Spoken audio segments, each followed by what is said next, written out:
Maintenant, on fait les colonnes et la toiture au-dessus de l'entrée principale. Je commence avec les colonnes, architecture, poteau architectural.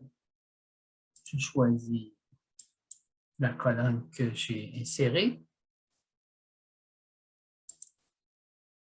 Ici, une autre là et une autre là.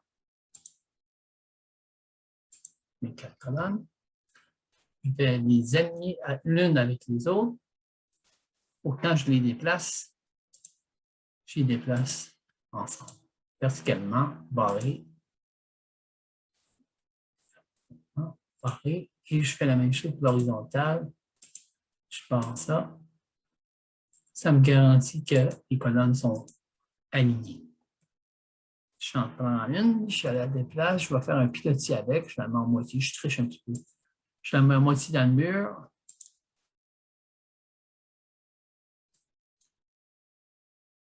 Et je la déplace vers le haut. Celle-là, je la déplace vers l'extérieur. Voilà. Je regarde l'élévation, puis je réalise que les colonnes sont allées au point de référence de l'étage, qui est beaucoup trop haut. Sélectionner tous les éléments visibles, les 4 colonnes. Puis maintenant, je vais changer le décalage inférieur, la partie basse.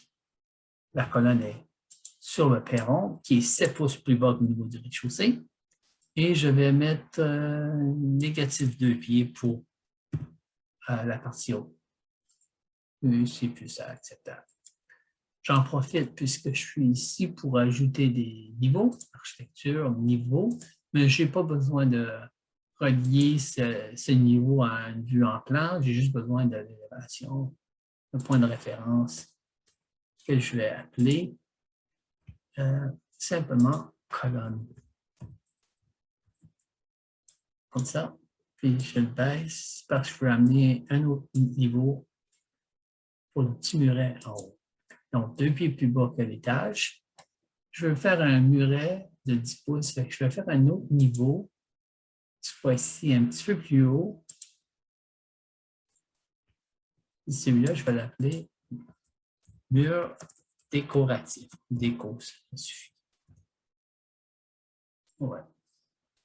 Et je voulais l'avoir 10 pouces plus haut que celui-là, donc 8 pieds, 6 pouces 5. Voilà. OK. Maintenant, j'ai ça. Je vais maintenant aller sur l'étage. Là, je ne vois pas ce qui se passe en dessous parce que c'est limité par le champ de vision. C'est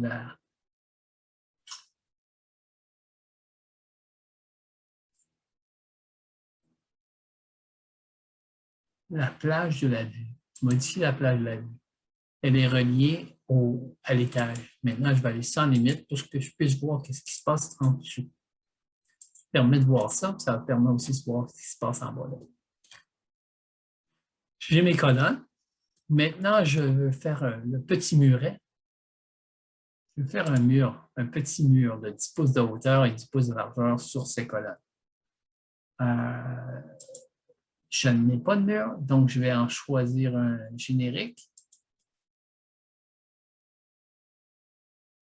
Générique, modifier le titre, faire une copie, lui donner un nom, 8, mur, déco. OK. Là, maintenant, c'est simple. Ça, c'est ossature porteuse. Fini. Bon, c'est bon, on laisse la ossature porteuse. On va dire c'est ça va être en bois. Enfin, on peut changer plus tard aussi si on change d'idée. Pour le moment, on le met en pain. Et on veut que le mur ait une épaisseur de 10 pouces. Voilà, 10 pouces. Voilà. OK. D'ici, maintenant, j'ai mon mur. Je peux aller de l'étage ou simplement aller choisir le niveau que je viens de choisir. La partie basse, les colonnes. La partie haute, le mur décoratif. Puis choisir l'axe du mur.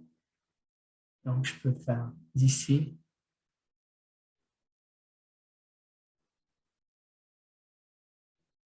d'accord. Voilà.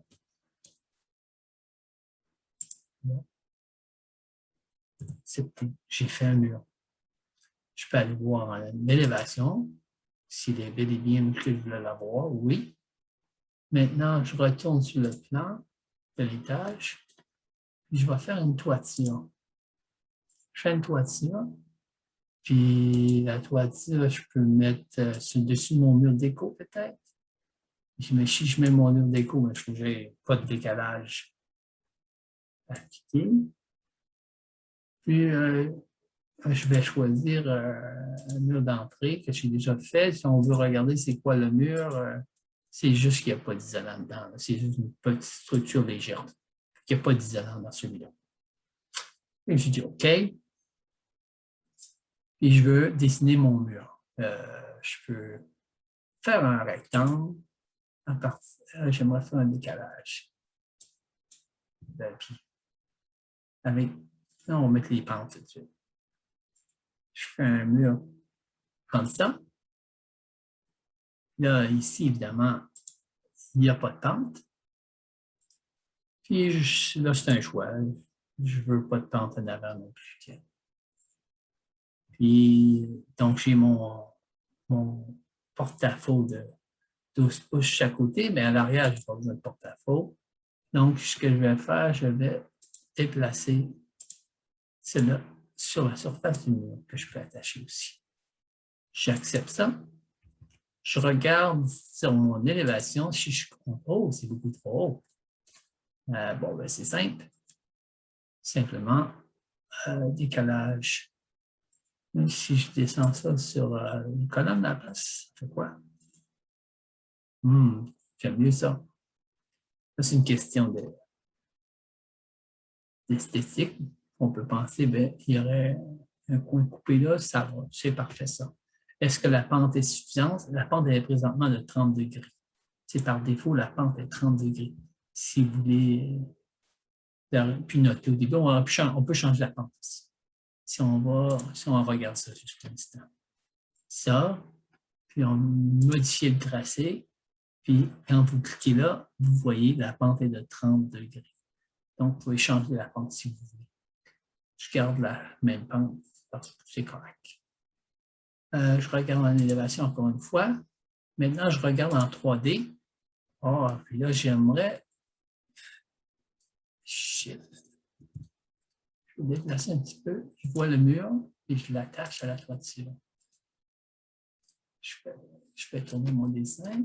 Je clique le mur. Je l'attache à ma toiture. Même chose pour l'avant. Je clique le mur et je l'attache à la toiture. Et la toiture, l'entrée est terminée.